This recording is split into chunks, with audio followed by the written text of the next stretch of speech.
right, my beloved students of rhetorical analysis, I have a doozy for you today, a real crowd pleaser, My Uninstagrammable Self by Tara Westover. So I've had a number of people request a writing workshop for this particular piece, and I don't know how this eluded me. This is a fantastic commencement address, and it's rife with appeals, fantastic practice piece for the AP language exam, or if you're just doing rhetorical analysis at an on-level, basis, it's fantastic. So a really enjoyable piece. So what I'll do in this writing workshop video is I'll get to the easel, I'll have a blank canvas, and I'm going to Bob Ross my instruction. I will paint for students and teachers if you want to follow along some introductory paragraphs using my declarative thesis template, and then I'll crank out a couple of body paragraphs using the syllogistic method heuristic.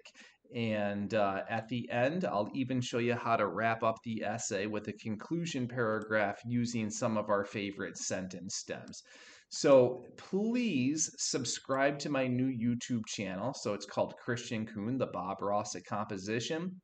Hit the like, tell friends, family, loved ones about this channel, and let's spread the good news far and wide. So as I've already alluded to, I always do something called Bob Rossing my instruction. And what I mean by that is this. So teachers oftentimes are very guilty of assigning writing and not explicitly teaching it. And what I do is very akin to how Bob Ross taught painting. He used heuristics. I use heuristics. His heuristic was called the wet on wet technique. And in rhetorical analysis, I use two heuristics every single time I approach a rhetorical analysis paper. So I declare the thesis and I tackle the body paragraph syllogistically. So let's ask ourselves the very first question, because we got a blank canvas. So, how do I write the introductory paragraph? Well, here's the kicker.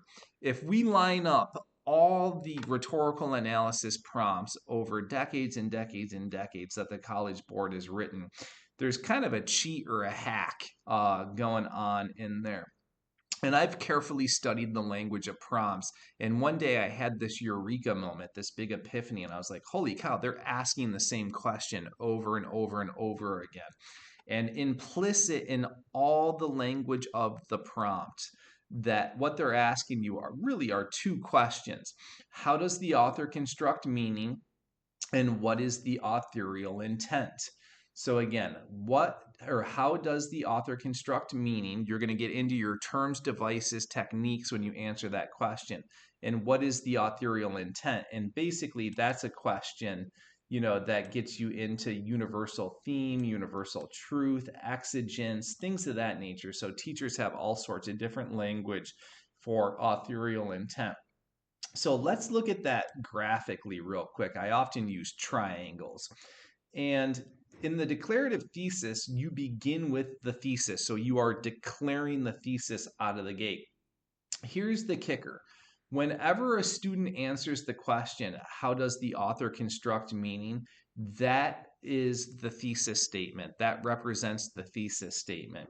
So what I do when I write, when I model, and my students do this as well, is we find the most salient, the most germane, the most relevant rhetorical term, device, technique in the passage, and we drop it like it's hot in that first sentence, right?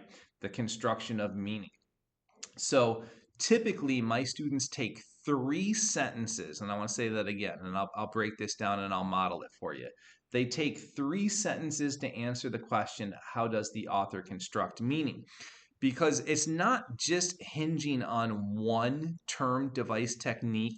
Usually it's a compilation of 3. Usually the magic number is 3.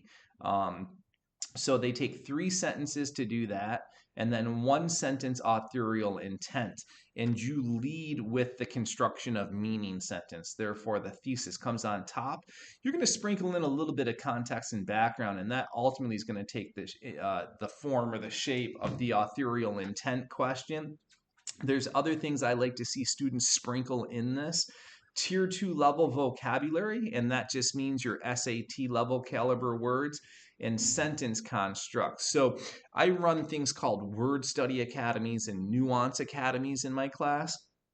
And in the Word Study Academy, my students really augment their vocabulary exponentially over the academic year because I focus on it extensively. And I have hundreds of Word Study Academy exercises. I'll be putting some in the YouTube channel over time.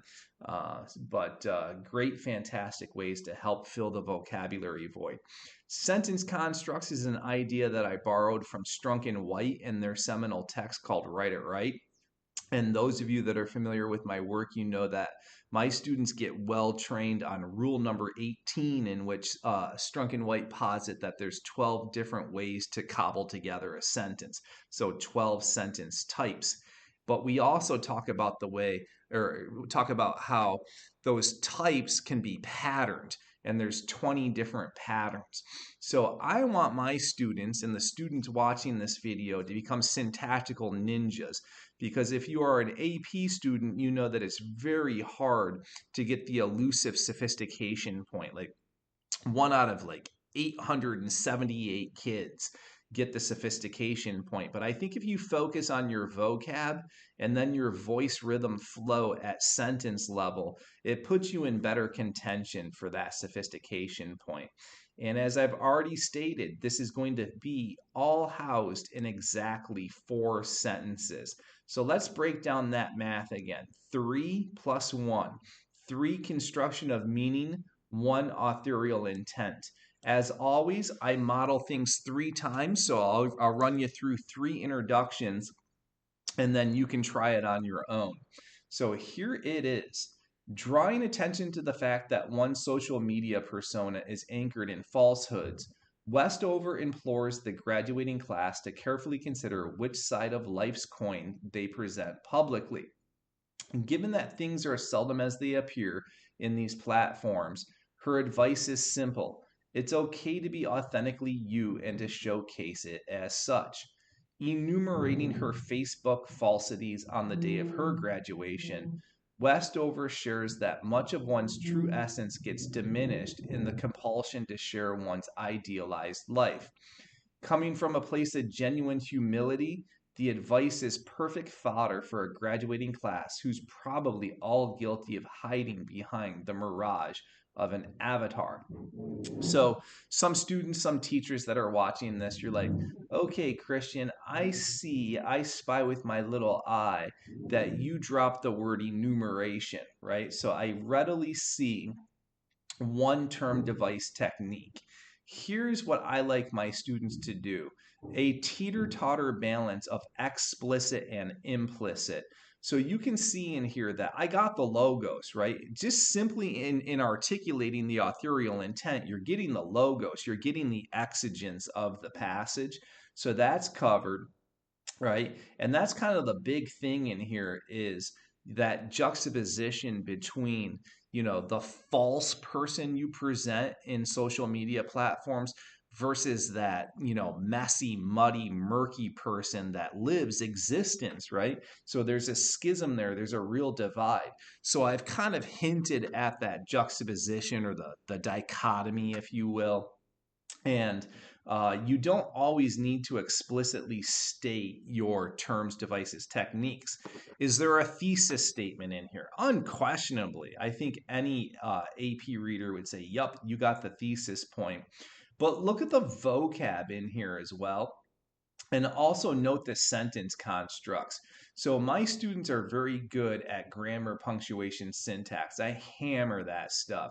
So just, occasionally, like this a second sentence here has a colon in it.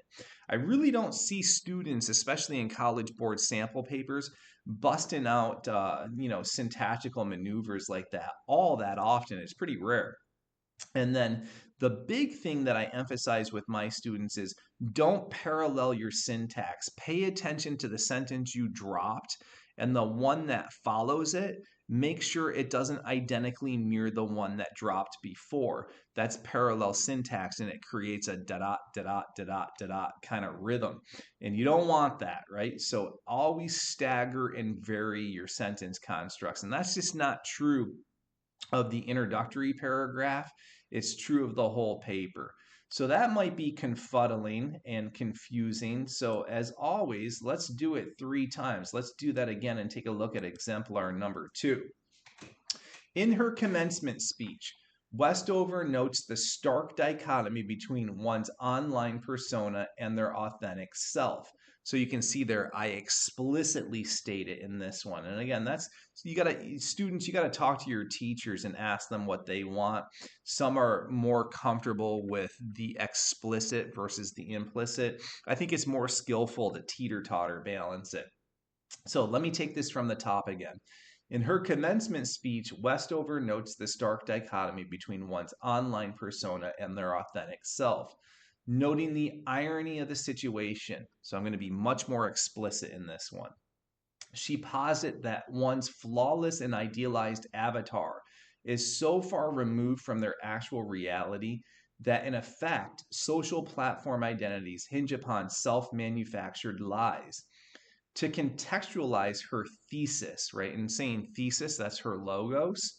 She enumerates, so that's the syntax, the 4 Facebook falsehoods she presented on her graduation day.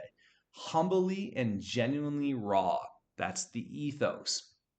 Westover implores her audience to embrace the parts of themselves that they dare not display publicly. So I'm in big favor of the teeter-totter balance between implicit and explicit, because I know some AP readers come, grading time, their antennae are up for the explicit articulation of the term, the device, the technique, and they're like ka-ching, ka-ching, ka-ching, student drop term, device, technique, therefore they have thesis statement.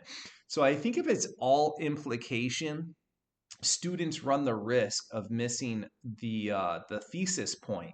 So you got to keep in mind, readers are reading hundreds and hundreds of essays, and you don't want them to do too much labor on behalf of the student. So I think that teeter-totter balance is a good way to put yourself in contention for the sophistication point, but also guarantee yourself that you're getting the thesis point. So students, you might be looking at that saying, Kristian, I can't do that. That's way too hard. This is so tricky. Yes, you can. Let's look at it, number 3. Having earned her degree in a rather untraditional manner, Westover provides an interesting spin on the last bit of wisdom these graduates need before crossing the stage into the next phase of their lives. With utmost humility and sincerity, so that's the ethos, she tells her audience to carefully consider the ironic and even paradoxical, so I state the terms, nature of their avatars and authentic selves. And that's basically the authorial intent, too. Wildly different in presentation, Westover says that real life is mucky and muddy, seldom the picture of what gets depicted on social media platforms. To illustrate her claims, she enumerates the 4 falsities she socially projected on her graduation day nearly 10 years ago. Right, so I think the way she enumerates her logos is very important and is worthy of mention. And oftentimes students skip the syntactical portions of a piece, and that's pretty crucial. So students, if you want to pause here, and I have a special invitation to you. At the end of this presentation, you will find my email address.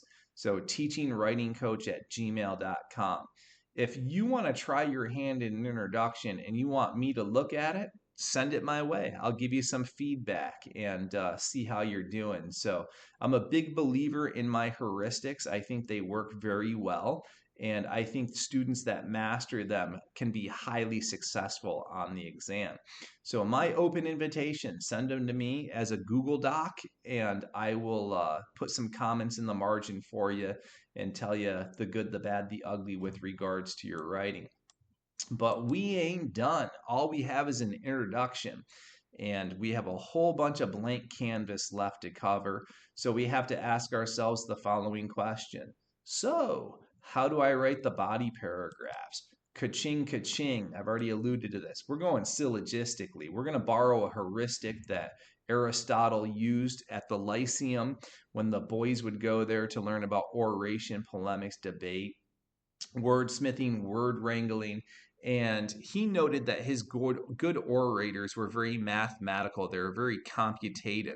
They, in AP terms, had strict lines of reasoning that stayed intact. So his word for it was cogent. So he told students, when you argue, make like a mathematical formula out of it. Go premise, premise, conclusion. And if you stick to the principles of logic and reasoning, you're going to have cogency. It's going to yield a cogent argument. You're going to yield a strict line of reasoning. So if I were to tell you arsenic is deadly, and then I would say, uh-oh, premise number 2. My dog got beneath the sink. I had arsenic down there for the rats, and he kind of got some in his grizzle and his muffle, and oh, geez, my dog ate arsenic. You're naturally going to conclude, as morbid as my example is, uh-oh, Kristian, that's not going to bode well for your dog. Your dog's going to die, right? So that is what line of reasoning is, right? Making a tight line of reasoning, cogent, bulletproof logic. So how do we morph that into a heuristic for the purposes of performing rhetorical analysis? Easy. The first premise is going to be 3 sentences long, right? We got to keep the centrality of our argument. So we're going to take 3 sentences and we're going to multitask, and I'll explain what I mean by that in a second. So in those first 3 sentences, we're going to make an argument that contains the terms, devices, techniques. And now by multitasking, I mean that we have to see how the terms, the devices, the techniques interlock, interconnect, jigsaw piece together, and jive. So you don't want to write 1 paragraph ethos, 1 paragraph syntax, 1 paragraph diction, 1 paragraph tone. That's like, you're so going to preclude yourself from getting the sophistication point. It's just a very elementary way to write. And AP or on level, you don't want to approach it that way. So begin to see how the pieces connect. And I'll model that first 3 sentences for you a couple of times. 4th sentence begins the second premise. And again, I'm going to use that teeter-totter balance analogy. It's the textual support.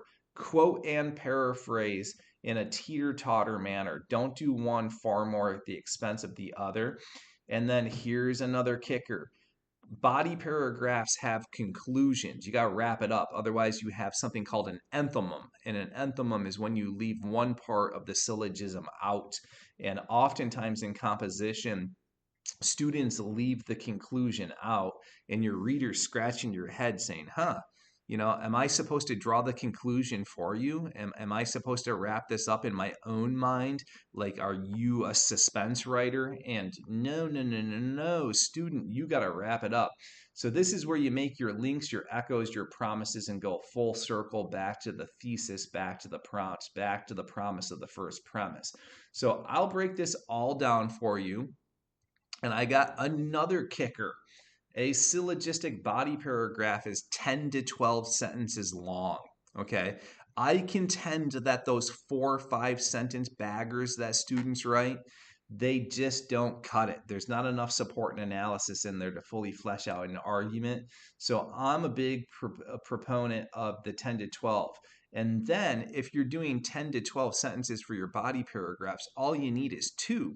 So it becomes a 4-paragraph essay. Intro, 2 bodies, conclusion. So let's see what a first premise looks like. I am not a fan of a lot of the templates that are on the market these days because it becomes very prescriptive, paint by number, student regurgitate sentence stems and whole sentences that teacher has provided with you. I think it doesn't yield organic writing. I think it's very contrived, and it's just, I don't know, it's like an impediment to student thinking. So I only give my students 4 words for their whole essay, and they only use it if they feel they need it. Students often don't know where to start their analysis. And I say, be logical, go chronological, have a like a methodological approach, and start where the author starts. So in my essays, my students often say something like right from the onset or something akin to that, to indicate that you are going to begin your analysis where Westover begins her commencement speech, and then you methodically kind of work your way through the analysis in a very sequential order. So that's the only sentence stem I have, right, is right from the onset. And as my students progress throughout the academic year, they kick all the training wheels off and remove the scaffolds. They don't need it after a while. But I know some of you are new to me, so use it if you want. So let's take a look at these first three sentences and how we drop the terms, the devices, the techniques in here and get them interconnected. Right from the onset, Westover rhetorically positions herself as undeservedly honored to be the guest speaker on such a momentous occasion, at times self deprecating and dismissive of her own accomplishments. So that's her ethos. She acknowledges her humbling it is to follow the lead of previous highly distinguished speakers. After sidestepping what she perceives to be the awkwardness of the situation, Westover presents the last bit of schooling she considers these graduates need before they are launched into the real world. And that's going to be her exigence, her logos, right? So I'm multitasking here, and I got ethos and logos. And in the first premise is totally cool to imply, right? I don't like it when my students say ethos, logos, pathos. It's just not conversational, and I think it's too dutiful and drudging to write that way. It's not necessary. That like the reader can know through implication, inference, what you're alluding to, right? So it's very clear that we're into exigence, logos, and ethos in the way that this is worded. So let's just recap that. The first premise is three sentences that capture the rhetorical argument, interlock the terms, devices, techniques. So usually when I'm writing these, I pause after my first premise is written and I go quote hunting. I know that I need quotes and paraphrases, and that everything needs to be germane to the promise of that first premise. I promised you, dear reader, that I would talk about ethos and logos. So I need to go get ethos and logos quotes and paraphrases. And that, my friends, is what we mean by the promise of the first premise. The promise of the first premise is a way to ensure that the line of reasoning stays intact and that you have a cogent argument from top to bottom. So, fourth sentence, I usually get into the text. Like I start quoting it, I start paraphrasing it. And since I dropped ethos first, I got to go get an ethos quote and or paraphrase. So check where I go in this. Immediately, she expresses her appreciation, and in spite of the fact that she has a pretty impressive resume of accomplishments, Westover nonetheless is taken back by her thoughts that she would measure up pretty well to the demands of the occasion. Let's talk about that because that was a pretty silky smooth quote transition. I have a heuristic for quotes, for embedding quotes, and it's called the 5 word rule. If a student places a minimum, so I'm going to emphasize that, a minimum of 5 words in front of the quote and keeps the quote relatively small, it should sound conversational, but you're going to have to learn the bracket system. Do you see how I have brackets in there? Right, to keep it conversational, I needed to change and adapt the language to make it fit my voice. So I have brackets in a couple of instances in that quote. So when you quote, you got to analyze it. So get out of there with some analysis. But upon doing a bit of research, she came to realize that last year's speaker tailor-made a nightmare act to follow. Again, it all sounds conversational, and I'm just, cherry picking quotes from the text that correspond with the construction of her ethos. Regardless of what she perceives to be a stark separation between the two acts, She acquiesces to the fact that her audience is stuck with her for the next 15 minutes. Following this quasi-charade of belittlement, Westover hits her audience with the general thrust of her thesis. And when I say thesis, I mean logos. They all willfully subscribe to the fact that they lead false lives.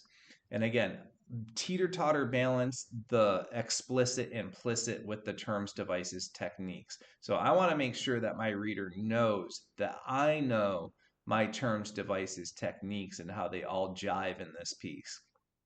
Juxtaposing her graduation ceremony to theirs, she details how she uploaded 3 photos to her Facebook profile that later presented a soul quandary that begged for a bit of self-reflection. These photos depicting just another happy graduate full of promise, were in fact a fiction. Carefully deconstructing her false avatar, Westover enumerates the 4 falsehoods enmeshed in the difference between who we are when we are with ourselves and who we are when we are with others, and the virtual avatar we create and share with the world. So there's like a 3-part coin there that she highlights. All right, very cool. So you can see that, I'm kind of at the bottom of my paper here. I'm quickly approaching 10, 12 sentences. But here's the thing, kids. You can't end on a quote, right? I have to cross the finish line here. I have to conclude this. So let's see how you circle it all back to the thesis, the prompt, keep the promise of the first premise. This move I typically do in 2 sentences. Sometimes I need 3, but usually it's like a 2 to 3 sentence bagger, and then you're done. You wrap up the syllogism. So this is the conclusion of the syllogism. The persona one chooses to share online, in effect, is a projection of the idealized self, seldom the self that feels the pangs of being human, like loneliness, despair, desperation. The message is clear. That uninstagrammable self is the person we live with 99.9% of the time. So we should embrace that person in order to have a slice of happiness in life. All right, I'm going to give another invitation to students. Let's pause here. If you would like, write a whole first premise and email it to me as a Google Doc. Give me a link and I'll leave some comments on it for you to tell you how you're doing, the good, the bad, the ugly, how you can steer things right. I'll pat you on the back and give you kudos if you are crushing life. But we ain't done. What do we need to do next? Because all we have is an intro and one body. And here is the kicker. I got lots of kickers today. You bust out another syllogism. The essay's 4 paragraphs. So what I always ask is, what's left in terms of the terms, the devices, the techniques? Where did I leave off in Westover's text? I'm about at the middle, so I got the middle and the end to go. So let me show you how to do a first premise with the rest of the text in mind. So here it is. Again, you're just going to do 3 sentences and multitask the terms, the devices, the techniques. Immediately upon presenting the 3rd point of her thesis, Westover unpacks her reasoning, so logos, there's so much logos in this, by displaying both sides of our dichotomous lives. So dichotomy is my second thing. Frequently relying on the employment of anaphora, so I'm into the syntax, she emphasizes the notion that much of what one presents socially is absolutely false, and that's the exigence. But she rectifies this schism by suggesting that much learning and opportunity for self-improvement can be had by grappling with what is real and what is false. And the way I stated that, the reader might be like, well, Kristian, that's kind of paradoxical. And they're like, yeah, I'm going to get to the paradox of all of this too in here. So you can see I've multitasked a few terms, and just like what we did before, I got to go quote hunting. I got to go quote and paraphrase hunting. So I'm in the text, in the middle, the bottom third, and the end of the text, and I'm cherry picking my quotes and my paraphrases. All right, since I made this video For students, I have another invitation for you. Why don't you take my first premise there and write the rest of the syllogism? Give it a whirl. All right. Let's see what you can do. And you email me like your whole essay. Let me see what you can do. And I'll give you feedback. Teachers, if you're seeing this and you're like, hey, man, I'd like to do this with my whole class, I'm fair game. So I'm sold on my heuristics. I kind of want the world to know about them. I think they are, some good gravy as far as composition and expository writing go. So we're not done though. We got to wrap the essay up. And early in the academic year, I have my students use conclusion stems, and they're just basic. I kind of make the following analogy. If you've ever seen a fireworks display, typically you got a grand finale. And at the end of the essay, you gotta bust out like just a phenomenal grand finale, and it's theme, it's exigence, right? It's universal truth all over again. So these are some of my stems that I use with my students. Simply said, evidentially, in no other words, when it's all said and done at the end of the day. And I'll give you one example with when it is all said and done. So here it is. In conclusions, I go 3 to 4 sentences. That's it. You don't need to prattle on and bloviate. You've said pretty much everything you need to say. Just wrap it up, put a bow on it. When it is all said and done, one needs to be mindful of how they present and project in social media platforms. Blatantly lying is never a good thing, but misconstruing the truth to provide the impetus to self redirect can actually be quite a good thing.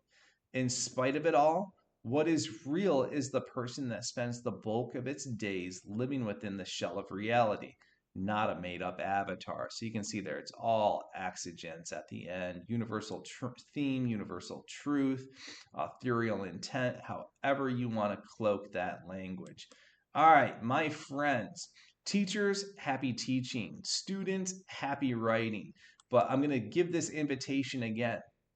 Students, if you want to write, email me at teachingwritingcoach@gmail.com. It's best if you send Google Docs so that I can just hit Control Alt M on my end and it pops up the comment box on the right hand margin of your paper, and I can leave comments and I can edit things and like shift your syntax around and give you little pointers and all that kind of stuff. So teachers, again, man, I invite you. You can ask your whole class to do this. I have a web page called teachinghowtowrite.com. I'm a lead teacher for the National Writing Project. I present for NCTE and Perfection Learning quite a bit. So there's a calendar on there. You can see my comings and goings throughout the calendar year. I go all year long. And some of those PDs are free. Most of them are free. Some are for a nominal fee. So teachers, if you need some PD hours or just want to get some free PD, check it out. And then students, I run an academy called Write It Ivy Write. And I'm an Ivy League graduate. I have 3 master's degrees from Ivy League schools, and I've helped students over my 20 plus year career write their college personal statements to get into the elite schools. So seniors, if you are looking for somebody to work with to crank some stellar college personal statements and supplements, come my way. And then, I've taught AP Lit and AP Lang for over 20 years. So if you want a tutor who's expert on this stuff, hit me up, drop me an email, talk to your folks, and I can get you on my docket to make sure that you're all shored up to take your exams and in position to score well on that. So teachingwritingcoach@gmail.com. All right, that's it for me. Happy teaching, happy writing, and I'll see you next time around.